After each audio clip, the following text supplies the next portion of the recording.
Morning sunlight spilled into the small house in Portland, illuminating every dust particle drifting in the air. Jonah Whitlock slowly opened his eyes on the old sofa. His body ached after a restless night's sleep. Then a faint sound rose from the kitchen, the clink of a spoon against a cup. Soft footsteps. Jonah jerked upright. He turned his head, and his heart seemed to freeze mid-beat. A woman was standing in the kitchen, her hair slightly tousled, the early light wrapping around each soft strand.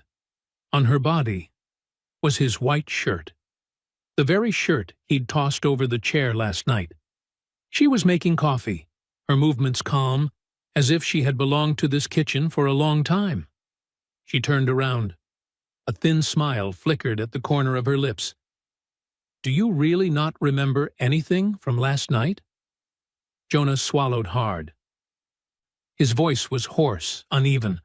"Wait, who are you?" The woman set the coffee cup down on the table, slowly, as if savoring every bit of tension lingering in the room.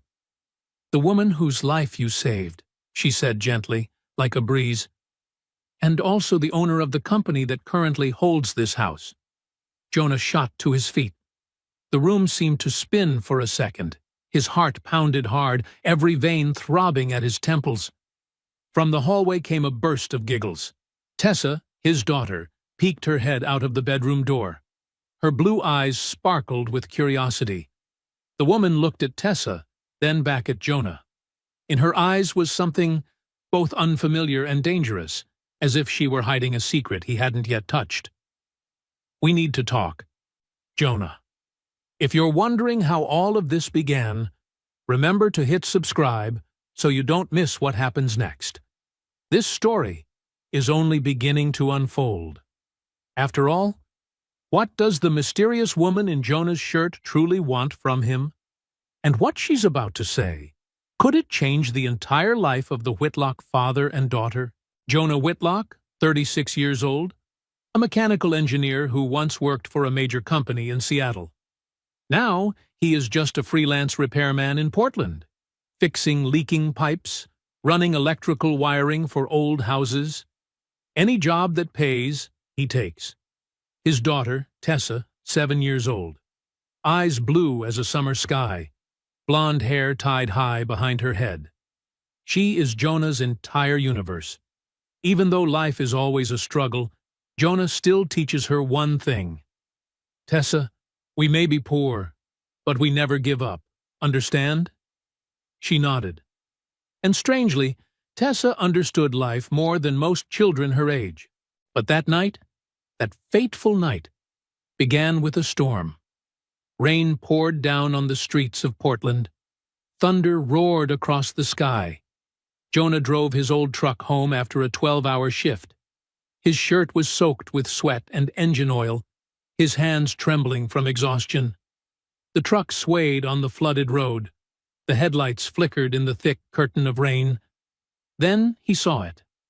A luxury car lay tilted on the roadside, its front end rammed into a tree. White smoke rose from the hood. Flickering headlights cast a faint beam of light, like a final cry for help. Jonah hit the brakes. The truck skidded across the slick road. He jumped out, running through the rain like charging into a wall of white. Inside the car was a woman, her black suit soaked through, her white shirt stained with blood. Her expensive watch still gleamed faintly beneath the flashes of lightning. Her face was pale, a streak of blood running from her forehead down her cheekbone. The seatbelt held her tightly in place. She saw Jonah, her eyes wide, terrified. "Help me, please." Jonah didn't think, didn't hesitate. He smashed the window with his elbow.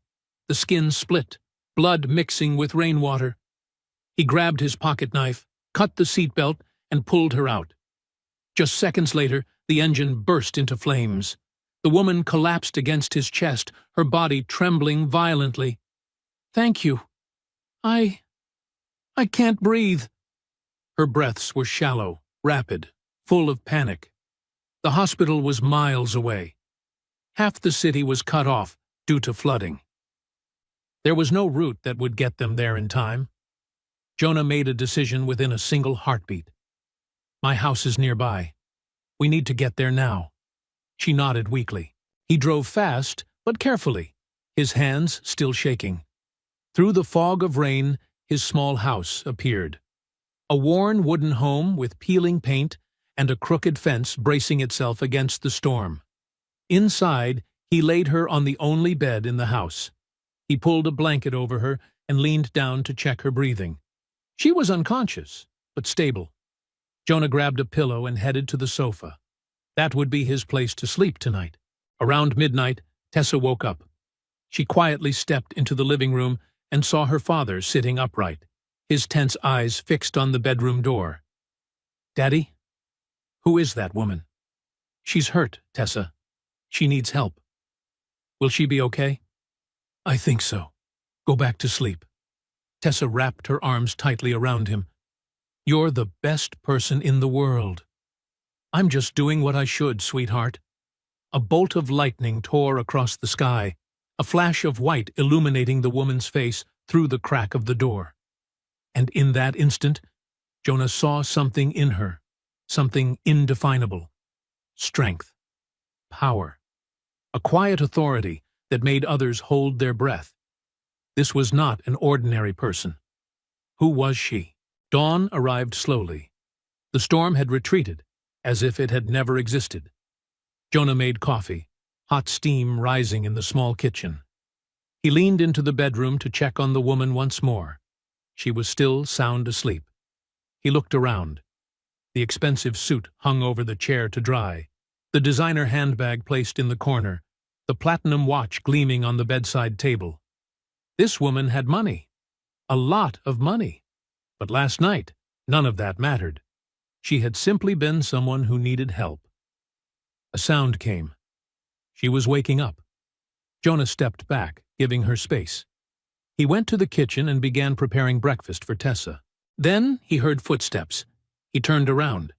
His world seemed to stop. The woman stood at the doorway, wearing his white shirt, the one he'd left on the chair. Her hair was messy, but her eyes were sharp, alert, studying him. She smiled. Soft.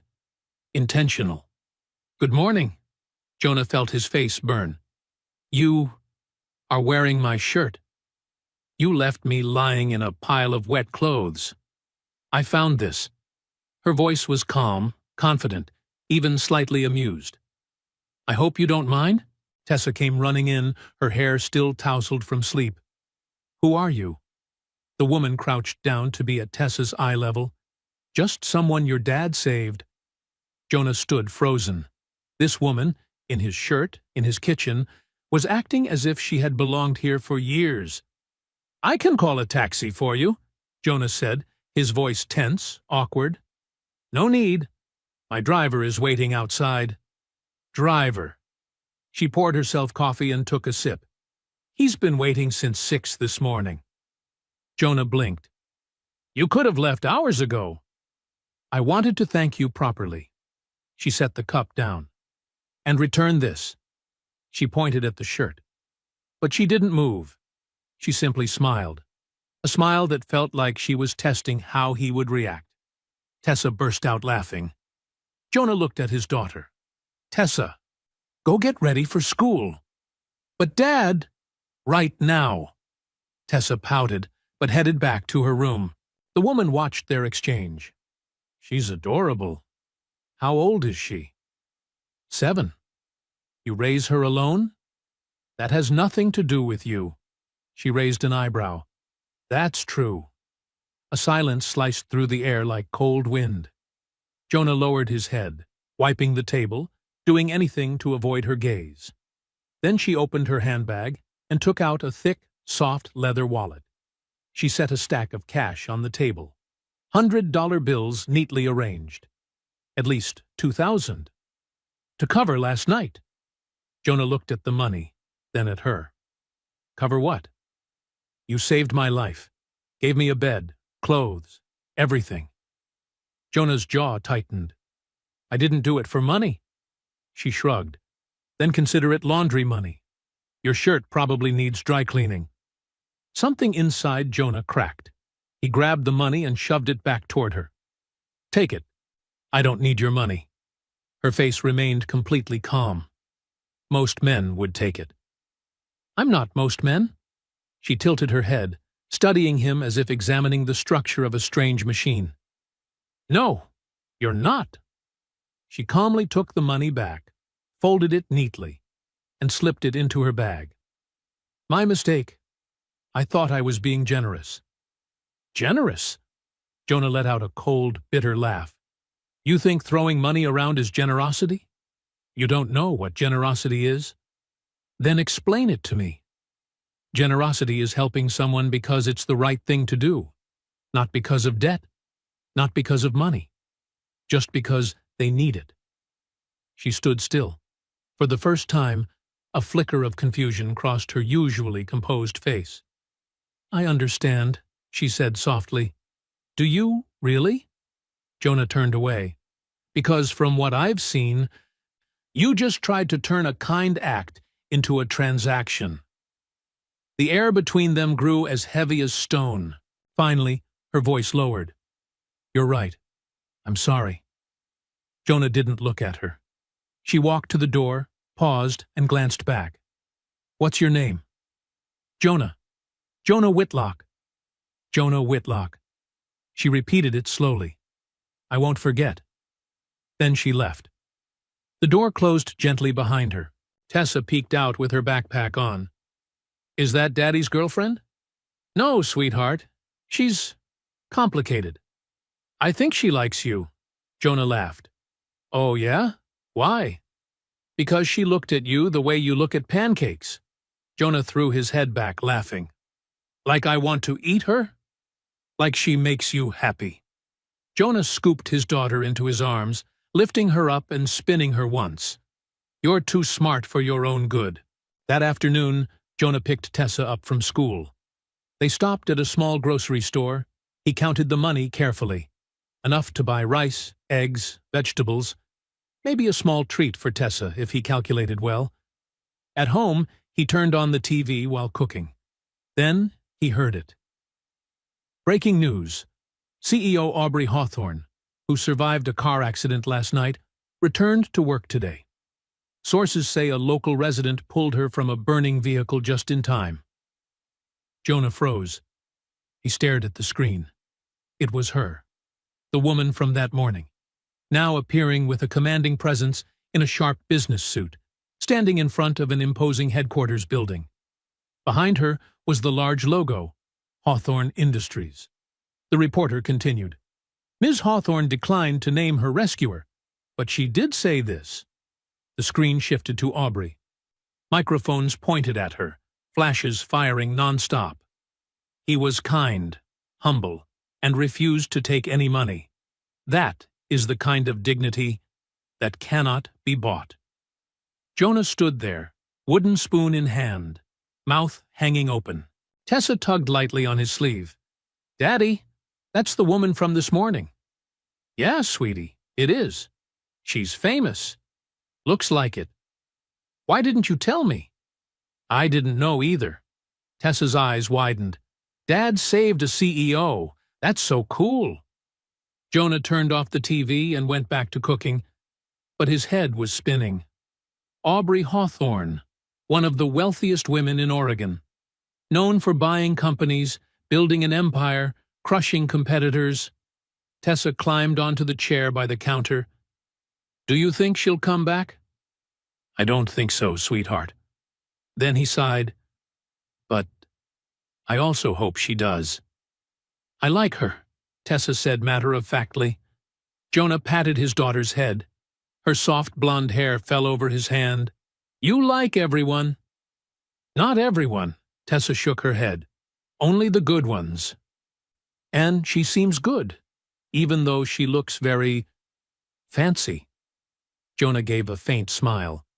His daughter always had a way of seeing the good in others, even when the world had wrapped them in its coldest shell. Maybe Tessa was right. Maybe underneath that cold, powerful CEO exterior, Aubrey was kind in her own way. But Jonah told himself he would never know that. People like her wouldn't come back to a working-class neighborhood like his. That door had closed already. Or, at least, that's what he thought. 3 days passed. Jonah tried to forget Aubrey Hawthorne. He had work to do, bills to pay, a daughter to raise. But the universe had other plans. He was at Tessa's school, fixing a broken water pipe in the teacher's lounge. His hands were dirty, his shirt stained with grease. Just another ordinary day. Then he heard an engine. Not the kind of engine sound from the old SUVs parents usually drove to the school, but a low, smooth, expensive sound. The kind of sound like a quiet growl from a wild animal. Jonah looked up. A black luxury sedan glided into the parking lot. Dark tinted windows, sleek chrome lines. Clearly, this car did not belong in this neighborhood, much less in this schoolyard. The door opened. Aubrey Hawthorne stepped out. A white fitted suit, high heels clicking sharply on the concrete. Black sunglasses covering half her face. She didn't look around. She walked straight toward Jonah, as if this entire courtyard were her own stage. Parents went silent. Teachers turned to look. Every gaze was pulled toward her. Jonah stood up, wiping his hands on a dirty rag, leaving streaks of black oil on the fabric. "How can I help you?" Aubrey removed her sunglasses, her razor-sharp eyes locking onto his. "Mr. Whitlock, we need to talk." Jonah sighed, his voice edged with weariness. "If this is about money again—" "It's not." Her voice was firm. "It's about the truth." She took out her phone and turned the screen toward him. Security footage appeared, grainy, full of noise, with a timestamp. But the image was unmistakable. Jonah carrying her out of the burning car, his face smeared with dirt, but his eyes fierce. "You saved my life," Aubrey said, "and I haven't even thanked you properly." Jonah shrugged. "You thanked me by leaving. That was cold. So is turning kindness into a business transaction." The air between them grew heavy, tense, full of unsaid words. Aubrey glanced toward the playground behind him. Tessa was running around with her friends, sunlight shining on her golden hair. "That's your daughter. My whole world." Aubrey watched Tessa for a long moment. The hardness in her gaze softened. "She's lucky to have you." "I'm the lucky one." Aubrey stepped closer, her voice lower. "Jonah, I'm here to apologize and to make things right." "You don't owe me anything." "Maybe not, but I want to do this." She pulled an envelope from her bag and opened it. Inside were legal documents. Jonah immediately recognized the logo of the property management company that handled his rental. "What is this?" "I own the building you rent. As of yesterday, I bought it." Jonah's stomach tightened. "You did what?" "And as of this morning, your entire rent balance is paid." "The house belongs to you, completely free." Jonah stepped back half a step. His head spun. "You think kindness is a debt to repay? I don't need this." "This isn't about debt." Her voice was serious, sincere. "It's about starting something better." "Better for who? Your conscience?" "Better for people like you," she replied, without blinking. "People who do the right thing and never get anything for it. You deserve more than that." "I already have what I need. I sleep well knowing I helped someone. That's enough." "Is it enough?" She gestured around the school grounds. "Working yourself to exhaustion, struggling to pay bills, sacrificing everything for your daughter. This is enough? Jonah, you deserve better." "I don't need to be saved. Everyone needs saving at some point." Her voice caught slightly. "Even me." Jonah stopped. In her eyes there was something, a tiny crack in the steel wall of a billionaire CEO. Pain, vulnerability. This story wasn't just about him. "What happened to you?" he asked. Aubrey looked into the distance. "I grew up poor, lived in a housing project. I had to climb alone. And somewhere along the way, I forgot what helplessness felt like." Until the accident. Until the accident. She gave a sad smile. You reminded me that money doesn't buy character. It doesn't buy courage. And it definitely doesn't buy the man who carried a stranger out of a fire. Jonah exhaled softly. The anger inside him dissolved. So what now? Her voice steadied. Now I do what I should have done from the start. She handed him another document. I'm starting a fund for single parents, especially single fathers. Financial support, job training, childcare. Jonah skimmed it. His eyes widened. The Whitlock Fund. I used your name. I hope that's okay. You named the fund after me? It represents the only kind of strength I truly respect. Quiet strength, honest strength, human strength. Jonah stared at the document. His name, Jonah Whitlock, printed boldly, tied to something bigger than himself. I don't know what to say. Say you'll work with me. Aubrey met his gaze. Say you'll help me find families who need support. You know this place better than I do. You want me to work with you? I want you to guide me. Keep me grounded. Make sure this fund actually helps people, not my reputation. Jonah looked at Tessa. She was running around happily, unaware that her father's life was changing course. All those nights Jonah stayed awake worrying, rent, food, whether he was good enough. If I join, Jonah said slowly, we do this my way. No PR, no flashiness, just real help. Aubrey extended her hand. Agreed. Jonah shook it, her hand firm, warm, equal. Aubrey tilted her head, a playful smile appearing. Oh, one more thing. What? I still have your shirt. Jonah laughed, truly laughed. Keep it. You wear it better. A crowd had gathered around them, phones raised to record, whispers spreading through the schoolyard. A reporter squeezed in. Local paper here. Ms. Hawthorne, are you two dating? Aubrey glanced at Jonah. Her eyes sparkled as if hiding a secret. Not yet. But he did lend me his favorite shirt. Laughter rippled everywhere. Jonah shook his head, smiling helplessly. You are impossible. I prefer the term determined, she replied, lips curving.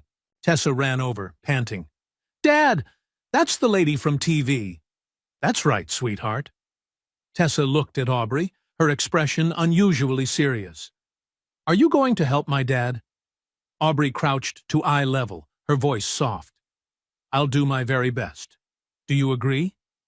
Only if you're good to my dad, Tessa said firmly. My dad is the best dad in the world. Aubrey smiled. A real smile. I can see that, and I promise. Tessa suddenly hugged her. A simple hug, but it made Aubrey freeze. Then, slowly, she hugged back. When the girl ran off toward her friends, Aubrey stood up, her eyes slightly wet. She's wonderful, she whispered. She's the reason for everything I do, Jonah said. Aubrey nodded. Then let's make sure you don't have to struggle anymore. She turned and walked toward her car. At the door she paused, glanced back. I'll send the paperwork this week. And Jonah? What? Thank you for reminding me why I started this company. Why? To help the people who once helped me, when I had nothing. She stepped into the car, the door closing. The sedan glided away like a whisper. Jonah stood there, the documents in his hand, heart pounding. His life was really changing. That night, after Tessa went to sleep, Jonah sat alone in the dark living room. The envelope from Aubrey lay on the table. He hadn't opened it yet. Jonah reached out and touched the edge of the paper. His fingers trembled slightly, as if what was inside wasn't paperwork, but something that could change his entire life. And then the memories came back. Camille, his wife. Shimmering red hair, a warm smile, hands that always knew how to make the world feel lighter. She had died 3 years ago. Stage 4 breast cancer. A battle that was too long, too painful. He remembered the endless nights spent in the hospital, The constant beep, beep of the machines, the bitter smell of antiseptic burning in his throat. He remembered Camille's small hand in his, growing weaker day by day. On the final night, she looked at him, her voice barely a breath. "Jonah, don't let our daughter go without. Promise me. I promise. And don't close your heart. She deserves happiness. Camille, promise me." Tears streamed down his face. "I promise." She passed away at 3 in the morning. He held her cooling body, screaming into the darkness. Screamed until his voice went raw. Screamed until it felt like his heart was fracturing inside him. From that day on, Jonah threw himself into work like a man running from his own heart. 3 jobs at once. Fixing pipes, installing electrical wiring. Any job anyone hired him for, because he knew if he stopped, he would have to feel. And feeling meant pain. Only Tessa kept him standing each morning. Her laughter, the way she looked at him, was like he was a superhero. But the truth? He was falling apart. His bank account had $247 left. Next month's rent, $1,200. Not including electricity, water, and phone bills. Not including food. Last week, Tessa asked, "Daddy, why don't we go eat pizza like before?" Jonah forced a smile. "Eating at home is healthier, sweetheart." But the truth? He couldn't afford it. And then Aubrey Hawthorne appeared, like someone had thrown a beam of light into his life. A light so bright he didn't know whether to believe it. A free house, a fund named after him, a chance to breathe. But deep inside, part of him was still afraid. Afraid that accepting help meant he was weak. Meant he had failed the promise he made to Camille. Finally, Jonah opened the envelope. Inside were the house ownership papers. His name was right at the top. Clear, formal, unmistakable. The house was his. No more rent. No more fear of eviction. No more storm clouds hanging over him at the end of every month. He bent forward and burst into tears. Not ordinary tears, but guttural sobs from the deepest part of his chest. The cries of a man who had held everything in for far too long. At that moment, the bedroom door opened softly. Tessa stood in the doorway, clutching her stuffed bear. "Daddy?" Jonah quickly wiped his face. "Sweetheart, why aren't you asleep? I heard you crying." She walked toward him, climbed onto the sofa, and curled into his arms, just like she had since she was tiny. "Are you sad because of Mom?" Jonah's tears returned, despite his efforts to hold them back. "Sometimes. I miss your mom very much." Tessa rested her head on his shoulder, whispering, "Mom would be proud of you. You're doing so good." Jonah swallowed hard. "You think so?" "I know so. You're the best dad ever. And now Ms. Aubrey is going to help us. Mom would like that." Jonah hugged her tightly, holding on to the only thing keeping him from collapsing into the abyss. "I love you, Tessa. I love you too." The two of them sat in that warm darkness for a long time, holding each other, breathing together, healing wounds that the eyes couldn't see, but the heart remembered forever.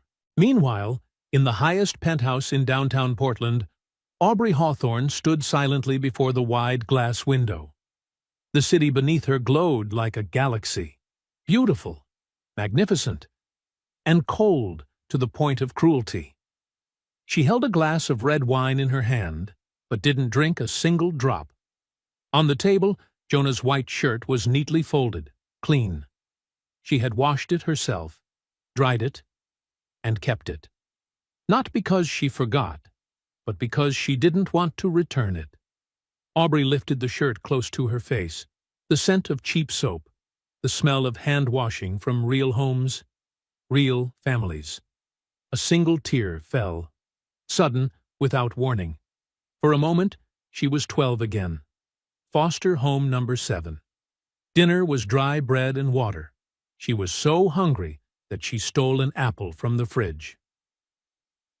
Mr. Smith, the balding man with the stench of alcohol, slapped her across the face. "Thief!" He whipped her 5 times across the back. The red welts burned like fire. Aubrey didn't cry. She learned how not to cry from that day onward. Age 14. A group home. The girls shoved her head into a locker, laughing. "You'll never be anything. A child nobody wants." Age 16. Aubrey gave up hope. She slashed her wrist in the bathroom, warm water mixed with red blood into a pale pink. A social worker found her and saved her. But no one asked, "Why are you hurting so much?" Age 18. She earned a full-ride scholarship, business major, studied 20 hours a day. No friends, no dating, no weakness, just one goal: never be looked down on again. Age 25. Aubrey became the youngest CEO in the company's history. Wealthy, powerful, standing at the top of the pyramid. She built herself a fortress made of money, achievements, and untouchability. But that fortress was very lonely. No one loved Aubrey for who she was. They loved her power, her bank account, the Hawthorne name behind her, until Jonah. He didn't know who she was, didn't know how wealthy she was. He saved her because it was the thing a person should do. He shoved money back into her hands because he had dignity money couldn't buy. For the first time in 20 years, someone looked at Aubrey Hawthorne and saw a human being. She hugged the shirt to her chest and cried, sobs from the deepest part of her soul.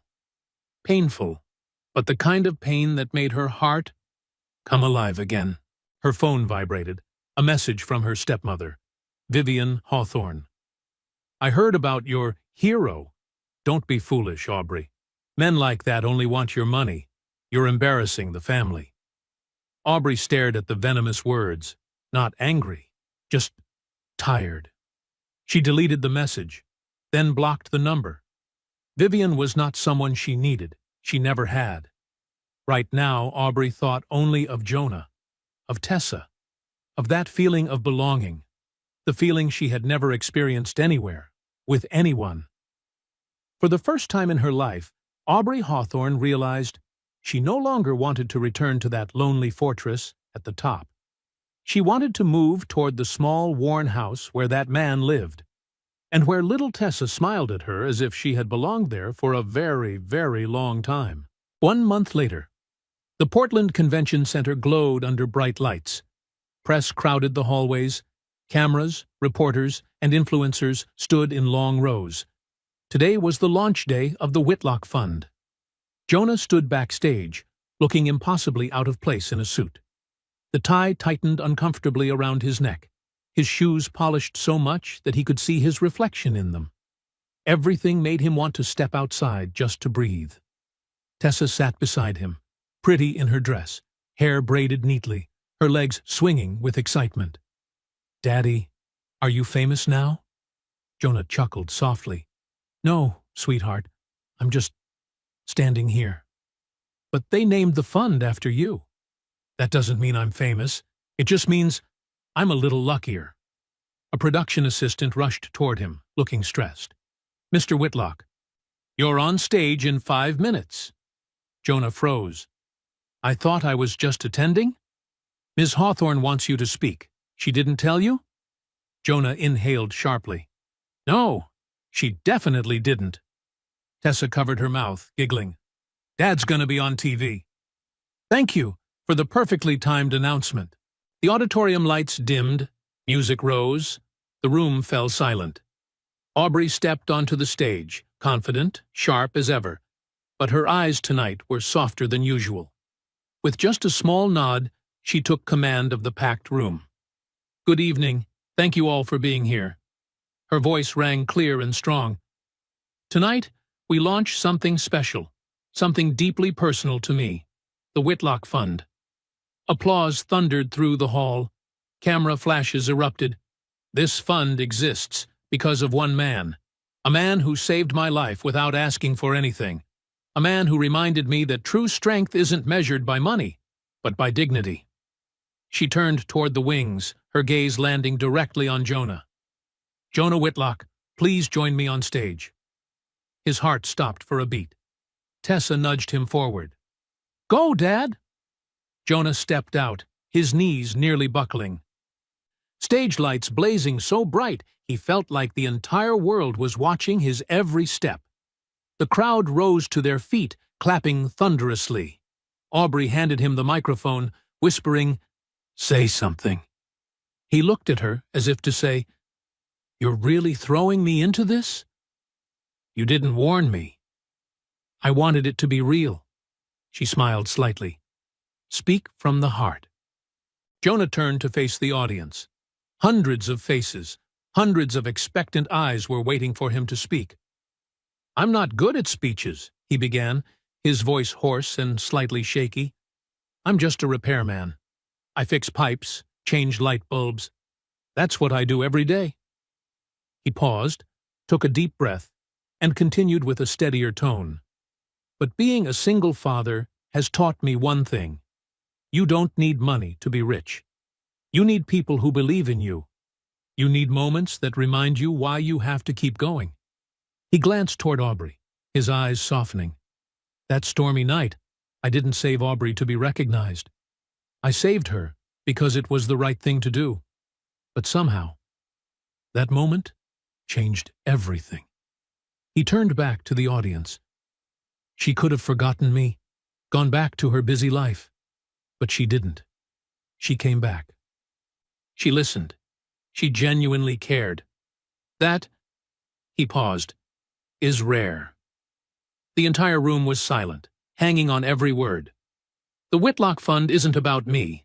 This fund is for every parent trying their best each day. The dads are working 2 or 3 jobs. The moms stretch every dollar. The people who feel invisible." Jonah's voice grew stronger, more confident. "You are not invisible. You matter. And now you have support. Real support." The crowd rose to their feet. Applause exploded like fireworks. The auditorium shook. Jonah stepped back, overwhelmed by a feeling he had never experienced before. Aubrey stepped forward, took his hand, and squeezed gently. "Perfect," she whispered. After the event, Jonah and Aubrey stood in the quiet hallway behind the auditorium.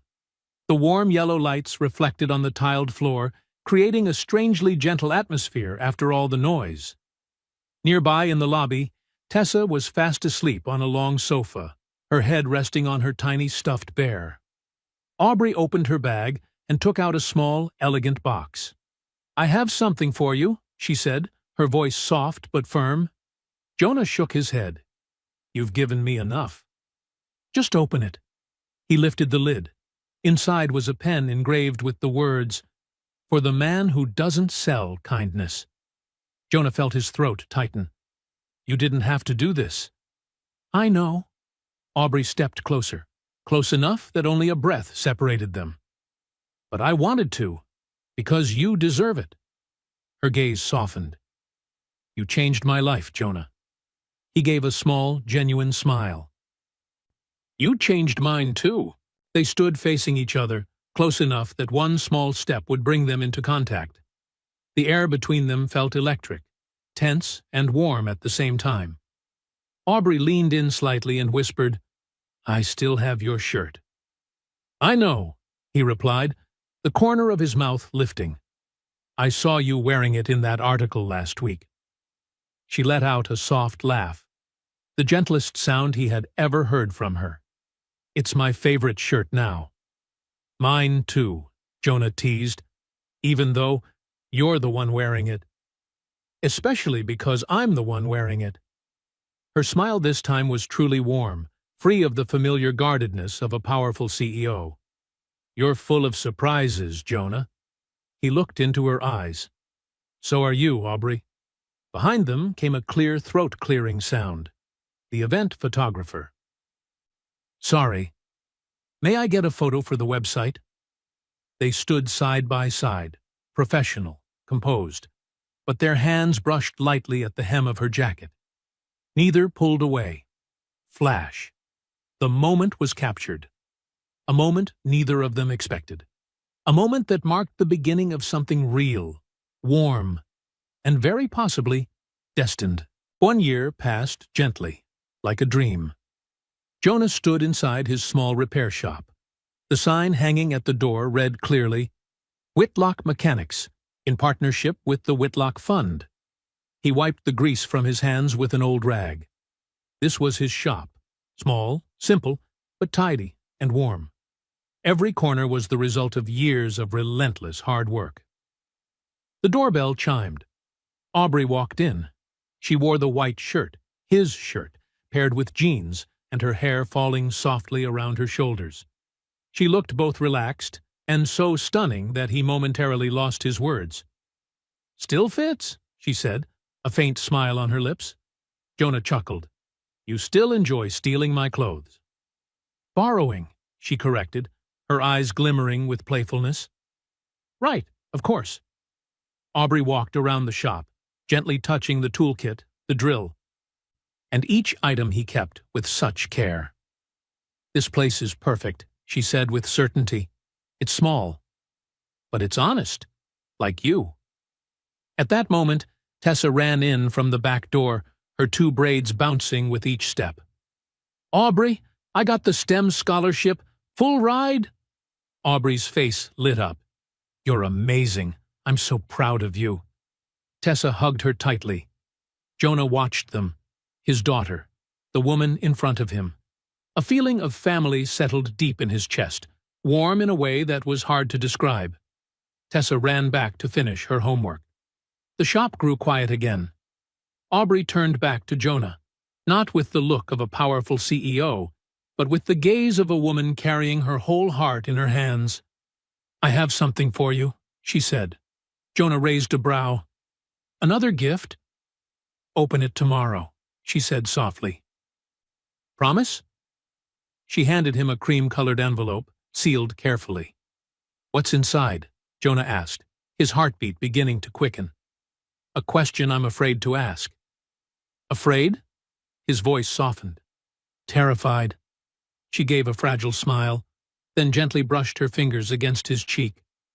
"You make me feel things I thought I had buried." "Like what?" "Like I'm home." Jonah pulled her closer. "You are home." They kissed. Gentle, deep.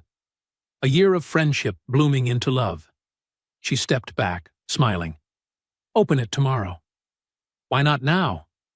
"Because I want you to truly think about it." She left. Jonah stood alone, the envelope warm in his hand. That night, Jonah tossed and turned, unable to sleep. The envelope lay on the nightstand like a challenge, silently staring at him, waiting for him to open it. Finally, he reached for it and lifted it. His fingers trembled slightly. In his mind, a familiar voice whispered, the voice of Camille. "Don't close your heart, Jonah. You deserve happiness." But was he allowed? Allowed to love again? Allowed to move on? To let the past rest? A tear fell. Then another. For the first time in many months, he allowed himself to feel pain and hope. Jonah opened the envelope. Inside was a handwritten card, Aubrey's lettering sharp and neat, yet with a faint tremble, as though she had written it with her whole heart. "Jonah, you saved my life in the storm, but you did more than that. You saved me from becoming the person I hated. You reminded me that kindness is the strongest currency, that honor matters more than wealth, that love is built on respect, not transaction. I'm not asking because I owe you. I'm asking because I cannot imagine life without you, without Tessa, without the man who shoved my money back at me and taught me what dignity truly is. Will you marry me? A." The second page was a printed invitation. The wedding of Aubrey Hawthorne and Jonah Whitlock. Jonah's hands shook violently. Tears fell as naturally as breathing. He laughed and cried at the same time, feeling his heart clench, but in a way that was sweet beyond belief. Tessa appeared in the doorway, clutching her stuffed bear, eyes still sleepy. "Daddy, why are you crying?" Jonah wiped his tears, but the smile on his face couldn't be hidden. Because something impossible just became possible, sweetheart. Is Miss Aubrey going to be my mom? He lifted his daughter and spun her gently. Do you want her to be? More than anything. Then yes, he whispered. She's going to be your mom. Tessa squealed with excitement and hugged his neck tightly. The two of them danced around the kitchen, their laughter filling the small house like sunlight pouring through every window. Their lives were about to change again. But this time, it was right. It was beautiful. And it was built on love. The kind of love both of them thought they would never find again. But happiness, like always, never came easily. The next morning, Jonah's phone buzzed nonstop. Messages, calls, and emails poured in all at once. He opened social media, and it felt like someone punched him straight in the chest. The biggest headline on the news feed: CEO Hawthorne buys her hero? Romance scandal or PR stunt? A photo of Jonah and Aubrey together at the event had been taken from the worst angle possible. Below the image were rows of vicious headlines. She bought him a house. He saved her. How convenient. From plumber to CEO's fiancé, fairy tale or brand-boosting scheme? Insider source: Whitlock exploited the accident to get paid. Jonah's stomach twisted. He scrolled down to the comments, and things got even worse. Obviously, he's after her money. She bought him. Simple. Why do rich women always end up with losers? Each word sank into his chest like a cold blade. His phone rang. Aubrey's name appeared. Jonah answered. Jonah, did you see it? I saw. I'm sorry. I'll take care of it. No. His voice suddenly hardened, cold as steel. I'll handle it myself.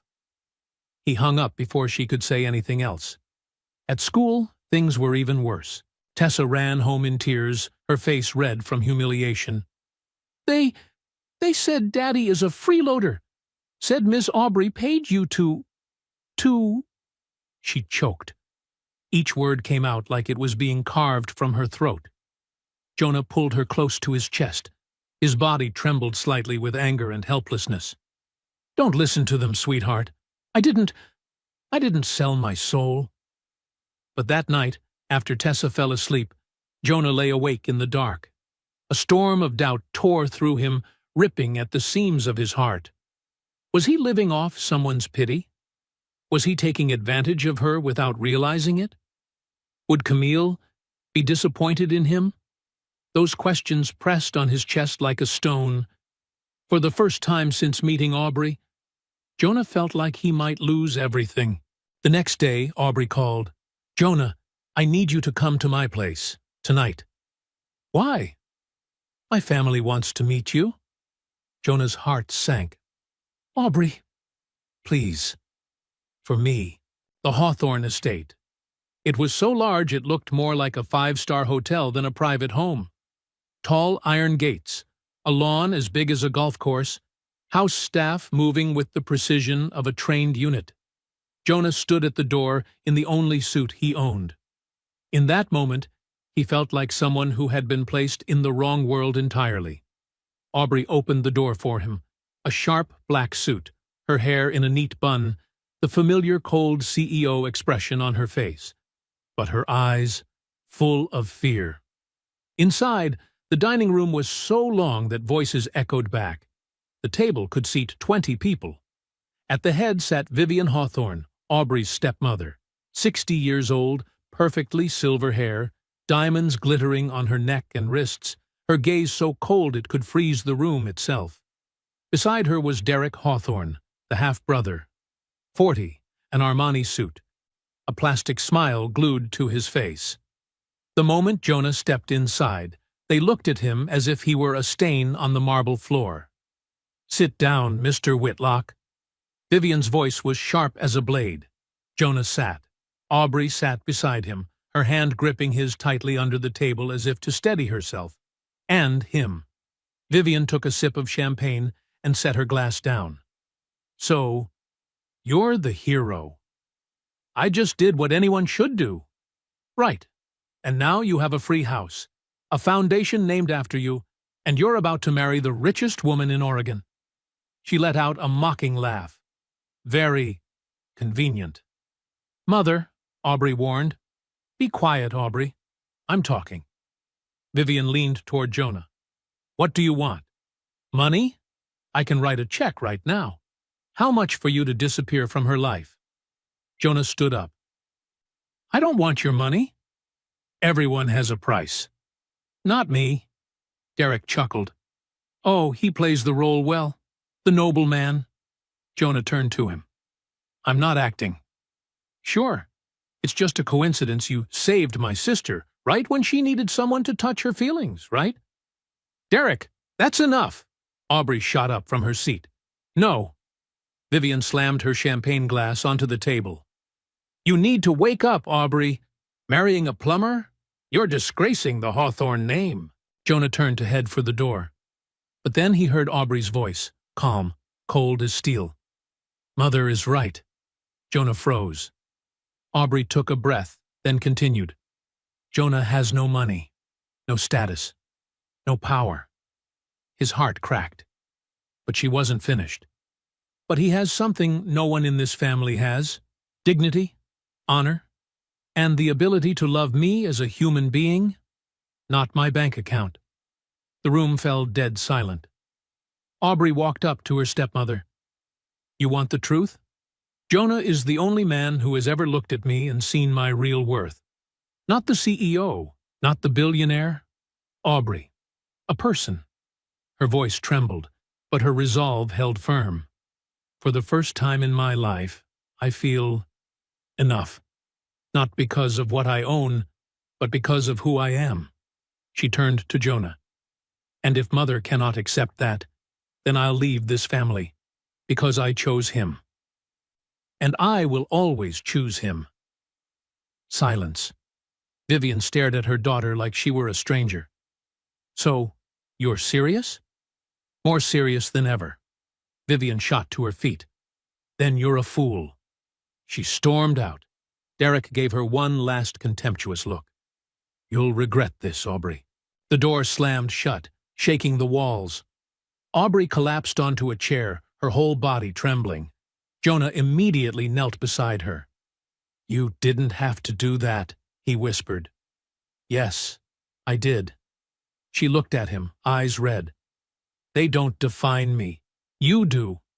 He pulled her into his arms. You're incredibly brave. I'm terrified. So am I. In that massive, cold, empty house, they held each other.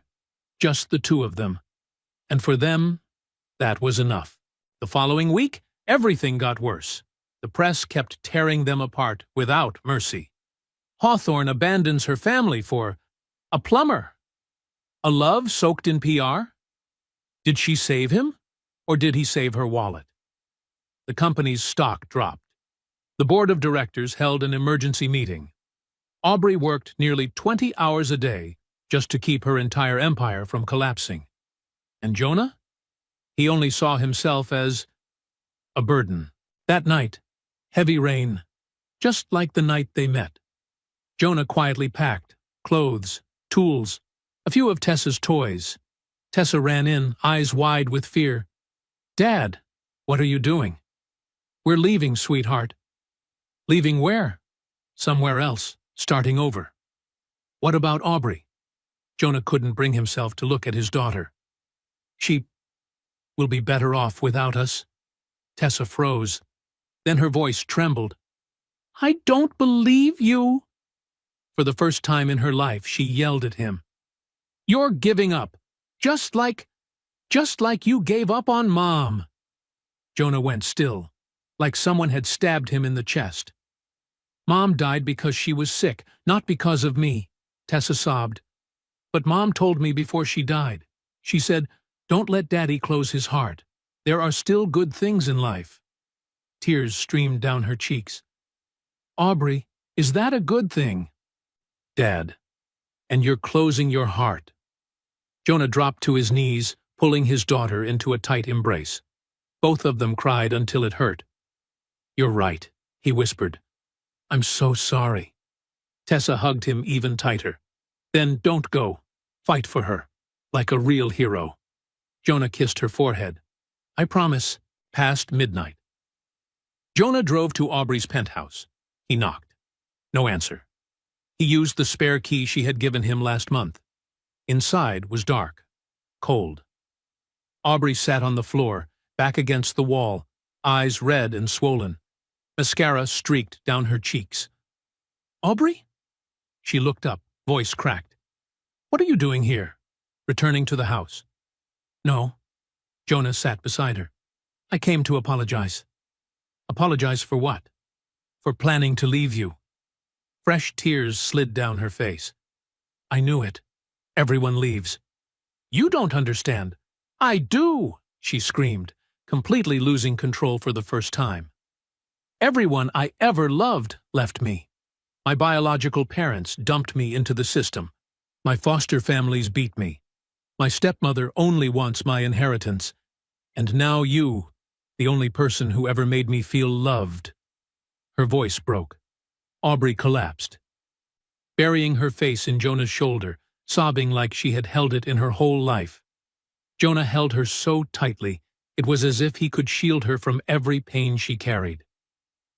Listen to me, he whispered gently. Listen very carefully. He lifted her face, wiping her tears. I'm not going anywhere. I was just scared. I thought I was dragging you down.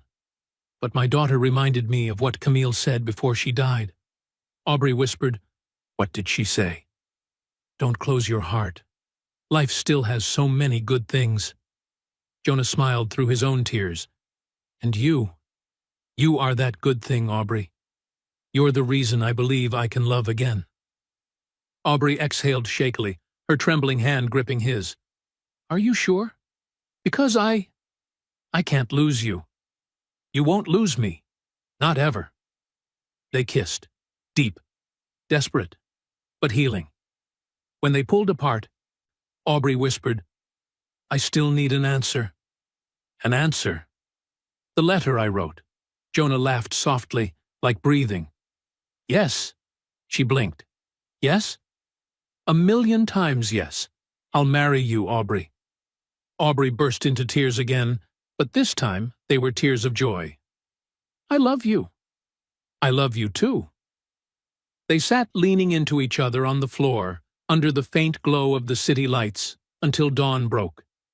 Two souls once shattered, now found each other. The next morning, Aubrey called a press conference. All the major news outlets were present. Cameras flashed brightly. Microphones crowded the table. The atmosphere was so tense, you could practically hear each person's heartbeat. Aubrey stepped up to the podium, standing firm, exactly like the CEO the whole world had seen her be. But right beside her, Jonah stood, calm but a little awkward. And behind them, Tessa, in her cute pink dress, looking up with pure pride. Thank you all for coming, Aubrey began. Today, I have an announcement. Camera flashes exploded immediately. This past week, the media has raised many questions about my relationship, she said, her voice steady but slow. They say I bought Jonah Whitlock. They call this a scandal. Aubrey reached out and took Jonah's hand, a simple but powerful gesture. The truth is this. Jonah saved my life. Not just once. He pulled me out of a burning car during the storm, and then saved me again from a cold, lonely life where money was the only measure of worth. Her voice caught for a brief moment, but her gaze remained unwavering. He taught me that kindness cannot be bought, that love is not a transaction, and that family is where people love you for who you are. Aubrey turned to Jonah. Then, in front of the entire press, she slowly knelt down. The whole room seemed to stop breathing. A few people gasped and covered their mouths. Jonah froze, his heart dropping out of his chest.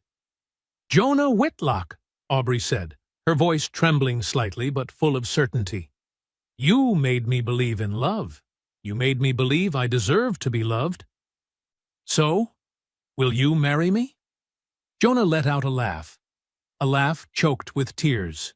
You already asked? Aubrey smiled. Then answer me in front of everyone. Jonah nodded, tears glistening under the bright camera lights. Yes, 1,000,000 times.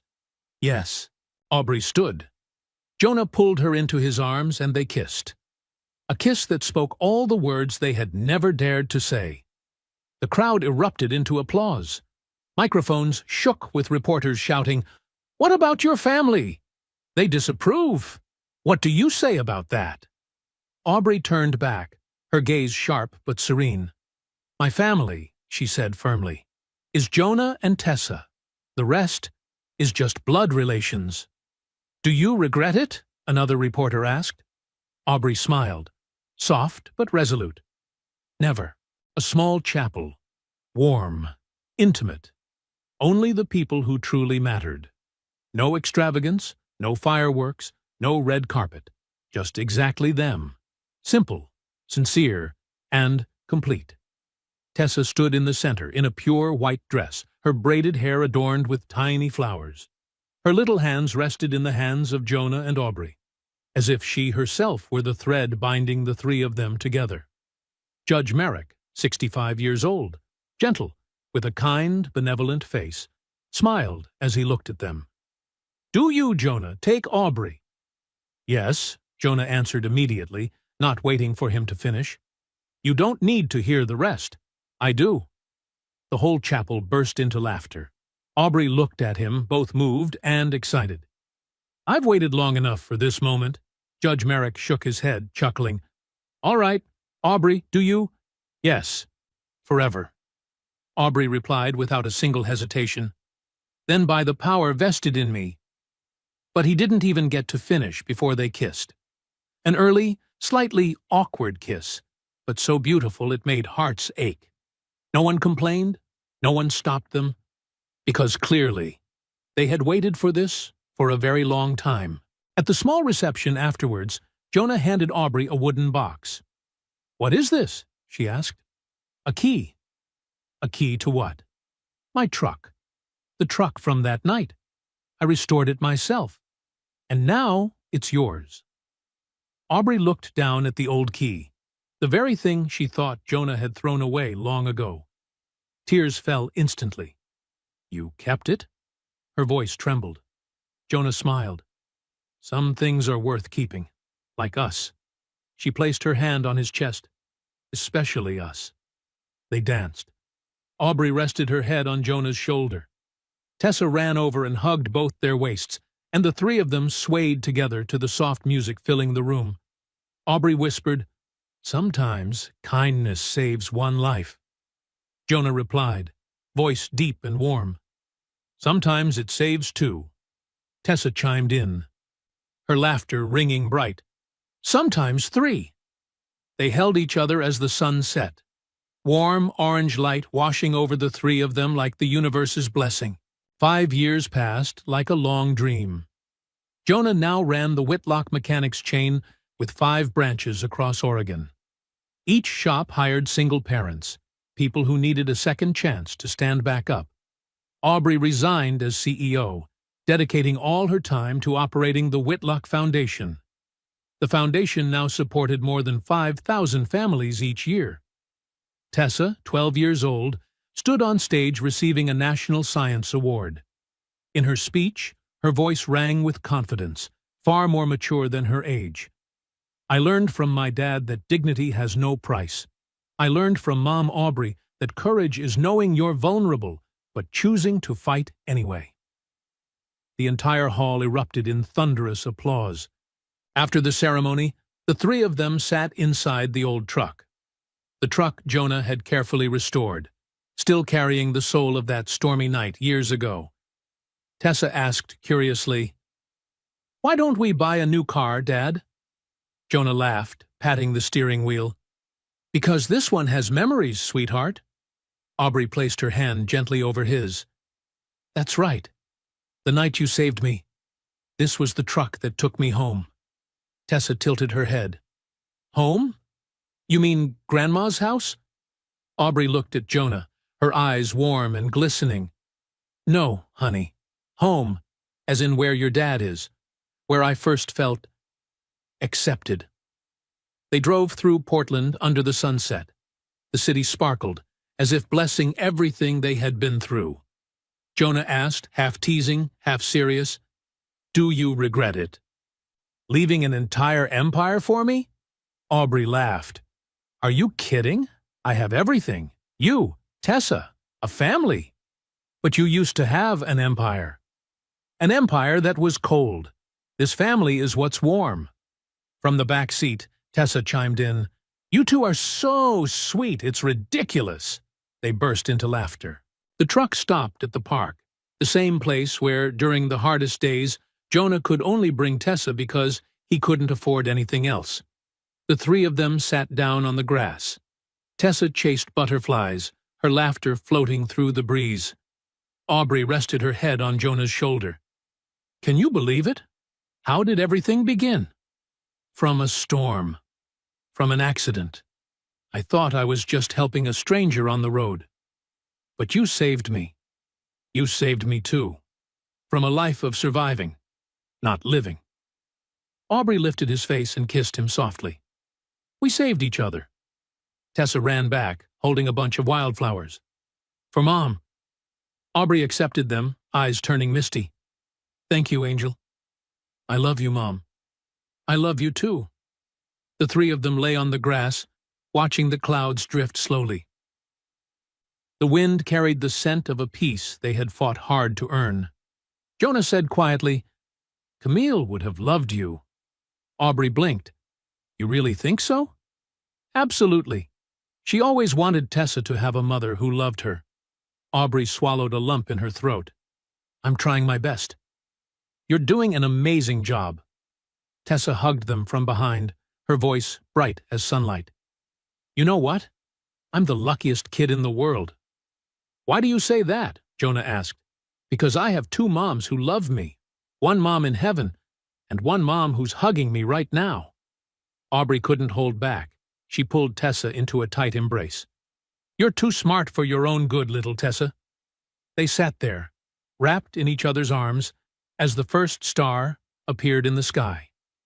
If you've watched until this moment, thank you from the bottom of my heart. The stories I tell always center on kindness, healing, and the small miracles of life. If you want to hear more journeys like this, stories that make us believe in love, in kindness, and in people, don't forget to subscribe to the channel, turn on notifications, and leave a comment.